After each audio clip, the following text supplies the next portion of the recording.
Hello, आज के इस वीडियो में हम सॉल्यूशन चैप्टर का अगला टॉपिक आदर्श व अनादर्श विलयन के बारे में पढ़ेंगे। तो देखिए, पिछले जो वीडियो है उसमें हमने राउल्ट का नियम पढ़ा था और राउल्ट का नियम ये कहता है कि निश्चित ताप पर वाष्पशील विलययुक्त विलयन में जो प्रत्येक घटक का वाष्प दाब होता है वो किस पे निर्भर करता है, जो घटक है उसके मोल भिन्न पे। जैसे कि विलयन में ए व बी दो घटक है तो ए का वाष्प दाब समानुपाती होता है ए के मोल भिन्न के। ऐसे बी का वाष्प दाब समानुपाती होता था बी के मोल भिन्न के।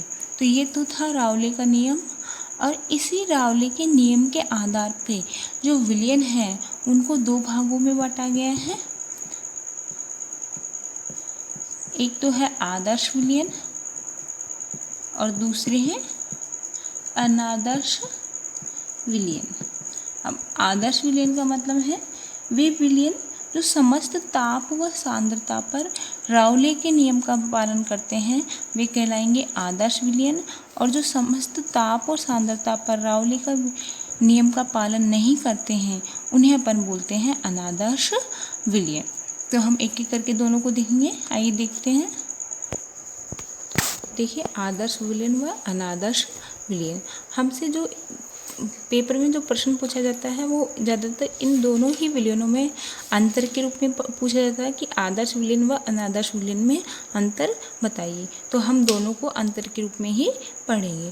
तो पहला अंतर है कि वह विलयन जो समस्त ताप व सांद्रता परस्पर राउल्ट के नियम का पालन करता है उसे कैसा विलयन बोलेंगे, आदर्श विलयन। और राउल्ट का नियम क्या था कि जो किसी वाष्पशील विलयन होता है उसमें प्रत्येक घटक का वाष्प दाब उसके मोल भिन्न के समानुपाती होता है। जैसे ए घटक का वाष्प दाब होगा एक्स ए मोल भिन्न के समानुपाती होगा, तो पी ए बराबर P naught A X A. ऐसे बी के लिए पी बी बराबर P naught B X B, क्योंकि समानुपाती का चिन्ह हटाते हैं जब क्या आता था, पी बी नोट आता था। जबकि अनादर्श विलयन में क्या होता है कि ये विलयन होते हैं ये राउल्ट के नियम का पालन नहीं करते हैं। तो जो पी बी पी ए बराबर पी नॉट ए है इंटू एक्स ए है, ये बराबर नहीं होगा, और ऐसे ही पी बी भी इसके बराबर नहीं होगा। दूसरा है कि इनमें जो आदर्श विलयन होते हैं इनमें आयतन में परिवर्तन क्या होता है, शून्य होता है। डेल वी बराबर क्या हो जाएगा, 0 हो जाएगा। जबकि अनादर्श विलयन में आयतन में परिवर्तन शून्य नहीं होता है, आयतन में कुछ ना कुछ परिवर्तन होता है।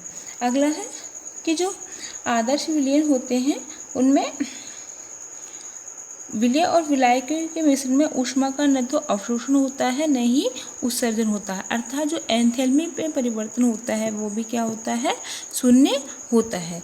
जबकि जो अनादर्श विलयन होते हैं उनमें ऊष्मा का अवशोषण भी हो सकता है और उत्सर्जन भी हो सकता है। एंथैल्पी में परिवर्तन को ये प्रदर्शित करते हैं। तो del H naught is equal to 0। अगला है कि इनमें जो विलय और विलायक होते हैं उनके मध्य जो संसर्जक बल का परिणाम होता है वो विलय या विलायक के संसर्जक बल के परिणाम के क्या होता है, योग के बराबर होता है। जबकि इनमें जो परिणाम होता है वो अधिक भी हो सकता है और कम भी हो सकता है। अब इनके उदाहरण हैं, आदर्श विलयन के उदाहरण होते हैं N hexane plus N heptane का मिश्रण, या फिर CCl4 और SiCl4, क्लोरोबेंजीन और ब्रोमोबेंजीन का मिश्रण। इसके अलावा बेंजीन और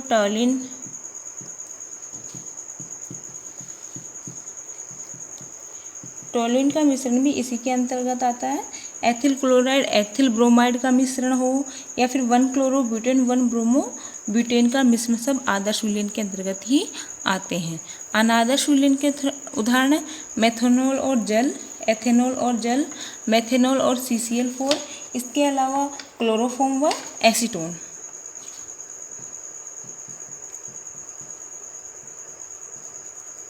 प्लस एसीटोन, ये सभी ही अनादर्श विलयन के उदाहरण हैं। अब अनादर्श विलयन जो होते हैं ये भी दो प्रकार के होते हैं, एक तो धनात्मक विचलन दर्शाने वाले अनादर्श विलयन और एक ऋणात्मक विचलन दर्शाने वाले अनादर्श विलयन। तो देखिए अनादर्श विलयन में हमने पढ़ा था कि ये अनादर्श विलयन होते हैं, ये रावले के नियम का पालन नहीं करते हैं और मतलब P A naught equal to होता है P A not X A या फिर P B naught equal to P B B naught और एक्स बी।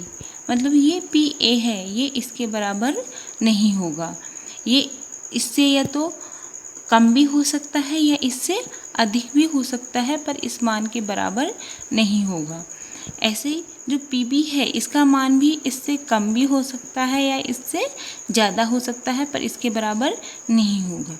तो अगर कम है तो इस प्रकार के अनादर्श विलयन को हम बोलते हैं ऋणात्मक विचलन दर्शाने वाले अनादर्श विलयन। अगर यह मान अधिक है तो इस प्रकार के को हम बोलते हैं धनात्मक विचलन दर्शाने वाले अनादर्श विलयन। तो हम जो धनात्मक विचलन दर्शाने वाले हैं उनमें लिखेंगे कि इनके लिए क्या होता है, P A is greater than P A not X A और P B is greater than P B not X B. मतलब इसका मान है वो कम होगा और जो विलेय के घटक का वाष्प दाब है उसका मान क्या होगा, अधिक होगा। ऐसे बी घटक है उसका वाष्प दाब भी अधिक होगा। तो ये दर्शाएंगे धनात्मक विचलन। और जो एंथैल्पी आयतन की बात करें तो इनमें जो आयतन का परिवर्तन है वो भी क्या होगा, धनात्मक होगा और साथ में मतलब विलयन का आयतन क्या होगा, उच्च होगा।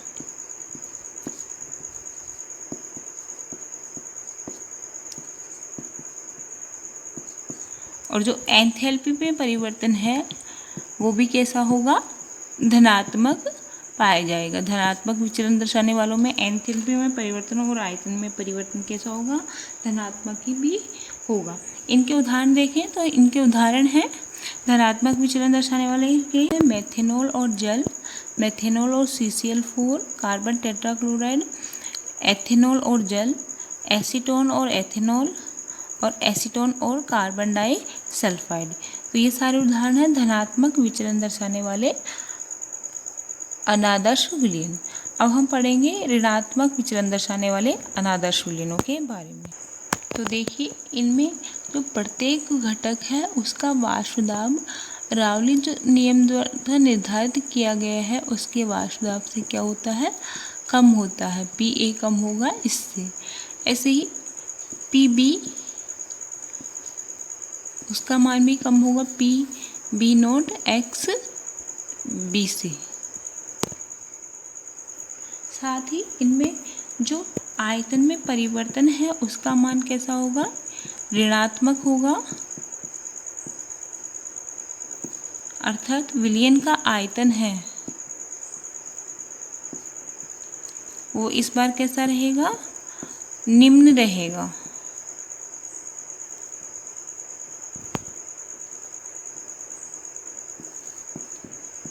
निम्न होता है।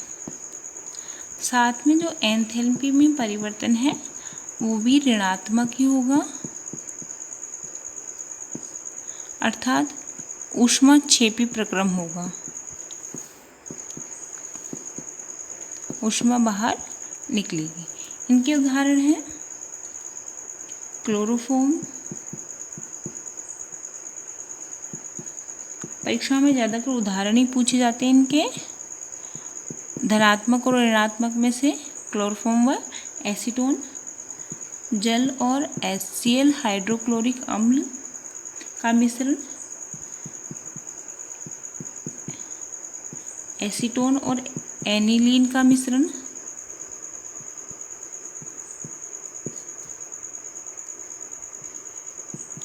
मेथेनॉल प्लस एसिटिक अम्ल CH3COOH का मिश्रण और क्लोरोफॉर्म और बेंजीन का मिश्रण।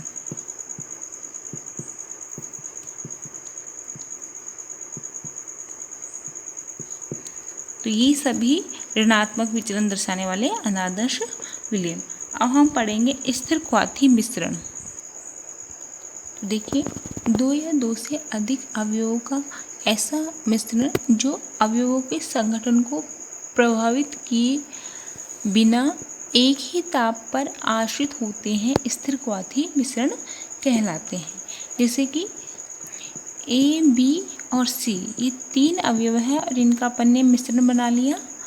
और इस मिश्रण, ये जो मिश्रण है, इनमें ए बी सी का संगठन बिल्कुल प्रभावित नहीं हो, ये ऐसे के ऐसे ही रहें और ये सभी एक ही ताप जैसे कि 50 डिग्री सेल्सियस पर आश्रित हो जाएं, तो ये जो बना हुआ मिश्रण है, ये मिश्रण ही क्या कहलाएगा? स्थिर क्वाथी मिश्रण कहलाता है। स्थिर क्वाथी यानी आश्रित होना, और स्थिर एक ही ताप पर आश्रित हो, जबकि उनके संगठन क्या हो? अप्रभावित होते हैं। तो ये स्थिर क्वाथी मिश्रण है, ये दो प्रकार के होते हैं। पहला है अधिकतम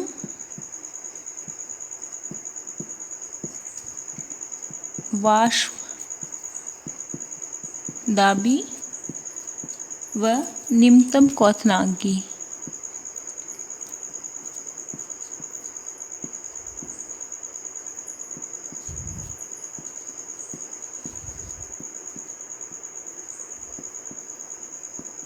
की मिश्रण,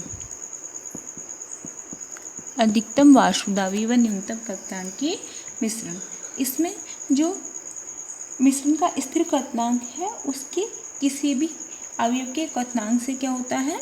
कम होता है। जैसे हमने माना था कि ए बी सी तीन संगठन हैं और इनके जो अलग अलग क्वथनांक है, मान लिया ए है वो अलग से 50 डिग्री सेल्सियस पे उबलता है, आश्रित होता है, बी 60 पे और सी 70 पे। तो इनके जो मिश्रण बनाने पर जो स्थिर क्वथनांक आया है, मान लीजिए इनका जो स्थिर क्वथनांक है वो है 40 डिग्री सेल्सियस। तो इस मिश्रण का स्थिर क्वथनांक है वो किसी भी अवयव के क्वथनांक से क्या है? कम है। तो उस मिश्रण को हम बोलते हैं अधिकतम वाष्पदाबी व निम्न क्वथनांकी मिश्रण। मिश्रण का स्थिर क्वथनांक उसके किसी भी अवयव के क्वथनांक से क्या होता है? कम होता है। तो इसमें लिखेंगे इस प्रकार के मिश्रण में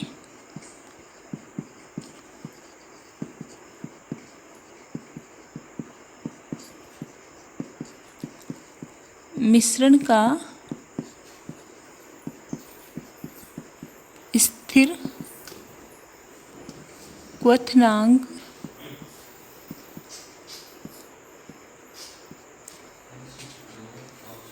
उसके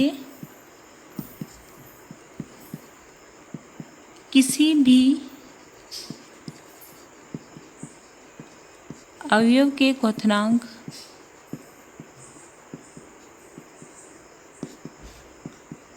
से कम होता है। इसके उदाहरण है धनात्मक विचलन दर्शाने वाले अनादर्श विलयन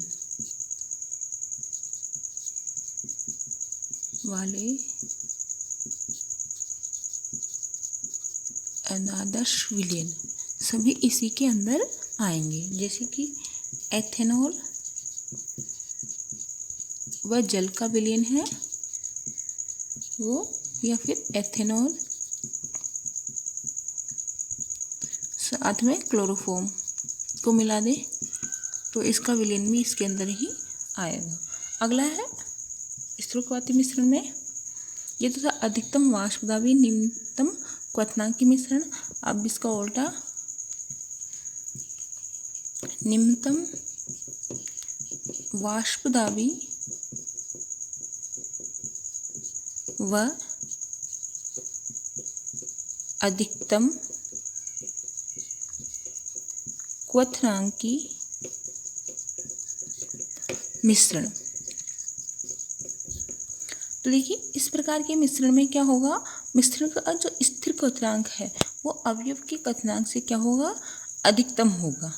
जैसे कि हमने A, B, C ये 3 अवयव लिए हैं और इनसे मिला करके एक मिश्रण बना लिया है। इन तीनों अवयवों का अलग अलग क्वथनांक, मान लीजिए इसका 40 है, इसका 60 और इसका 50 है।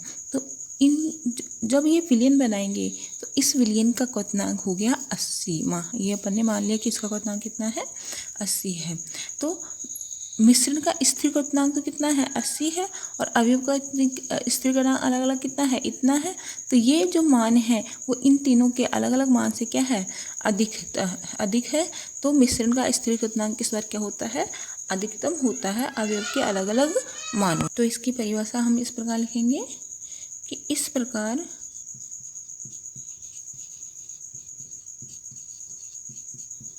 के मिश्रण का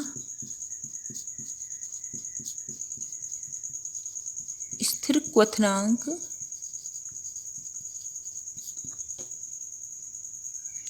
उसके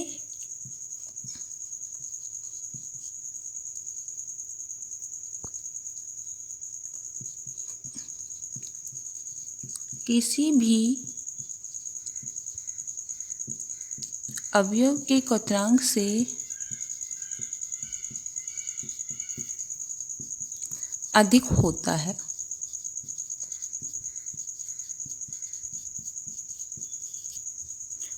अधिक होता है। और इसके उदाहरण होंगे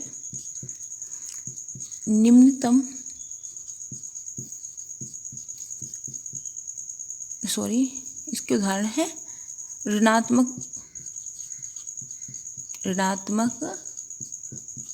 विचलन दर्शाने वाले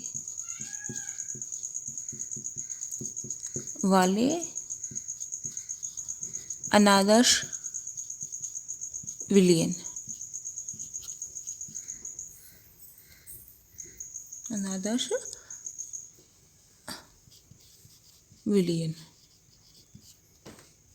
जैसे कि मेथेनॉल व एसिटिक अम्ल,